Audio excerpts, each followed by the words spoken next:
to the city streets, we began to feel the fire. Hello friends, welcome back to my channel. Welcome to a new vlog. আজকে আমি চলে এসেছি হুগলি জেলার একটি খুব সুন্দর হোটেল অ্যান্ড রিসর্ট, হোটেল রোদ্দুর।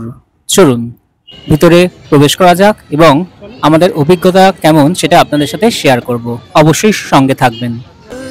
দেখুন কি সুন্দর লাগছে বাইরে থেকে, বা ভিতরটাও খুব সুন্দর, পুরো রঙিন লাগছে। প্রথমে ঢুকেই আমরা দেখতে পেলাম চায়ের হাট দোকানটি। এখান থেকে আপনারা চা নিতে পারেন, বিভিন্ন ধরনের চা আছে। ভিতর থেকে আপনাকে আগে কুপন কেটে নিয়ে কাউন্টারে দিলে আপনাকে চা দেবে। এখানে চায়ের স্টার্টিং প্রাইস 30 টাকা থেকে। দেখুন কি সুন্দর একটি বাঁশের সাঁকো করা আছে। বাচ্চাদের খেলার জন্য বেশ কিছু রাইডসেরও ব্যবস্থা আছে। তো এখানে আপনারা সপরিবারে আসতে পারেন, খুবই ভালো লাগবে সবার। 8 থেকে 80 সকলেরই ভালো লাগবে।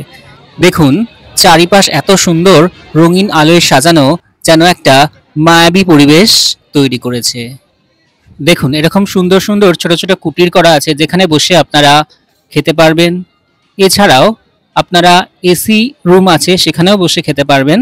চারিপাশে সুন্দর সুন্দর অনেক গাছও আছে, যেন মনে হবে আপনি একটি গ্রাম বাংলায় চলে এসেছেন। এই দেখুন এখানে সুইমিং পুলের ব্যবস্থাও আছে। যারা এই হোটেলে থাকবেন তারা এই সুইমিং পুলটি ব্যবহার করতে পারবেন। এই হোটেল রোদ্দুরকে ব্যাংকোয়েট বা রিসর্ট হিসেবেও ভাড়া দেওয়া হয়। তো আপনারা যোগাযোগ করতে পারেন, আমি ডেসক্রিপশন বক্সে ওনাদের কন্ট্যাক্ট নাম্বার দিয়ে দেব। আর একটা কথা বলে রাখা দরকার যে এটি কোনো প্রমোশনাল ভিডিও নয়, আমি গেছি, আমার ভালো লাগলো তাই আপনাদের সাথে শেয়ার করলাম। খুবই ভালো জায়গাটা, সত্যি খুবই সুন্দর লাগবে আপনাদের।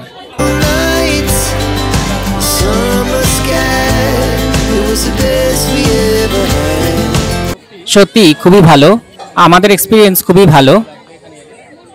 একটা সন্ধে আপনারা ঘন্টা দুয়েকের জন্য আসতেই পারেন।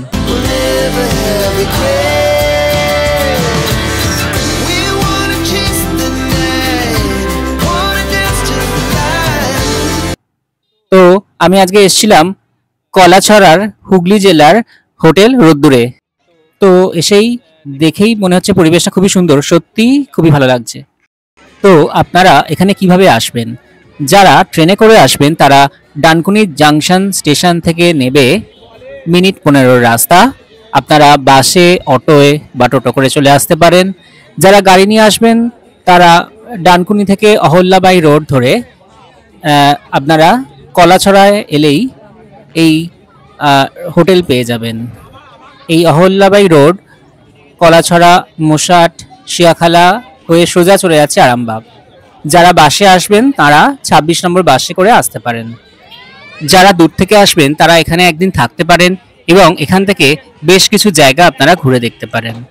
যেমন কাছাকাছি জনাই অঞ্চলের জমিদার বাড়িগুলি, গোপালপুর, আইয়ার, রাবড়ি গ্রাম, মোশাট, শিয়াখালার ব্রহ্মদত্ত ধাম, শিয়াখালার উত্তর বাহিনী মন্দির প্রভৃতি।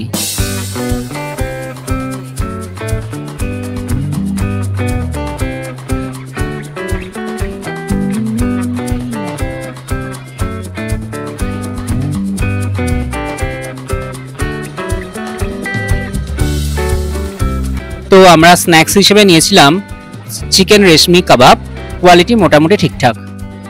আজকের ভিডিওটা এখানেই শেষ করছি, দেখা হচ্ছে অন্য কোনো ভিডিওয়ে অন্য কোনো ভাবে। তো যদি ভিডিওটি ভালো লেগে থাকে তাহলে অবশ্যই একটি লাইক করে দেবেন, আর আমার চ্যানেলে যারা নতুন এসেছেন তারা অবশ্যই চ্যানেলটিকে সাবস্ক্রাইব করে দেবেন।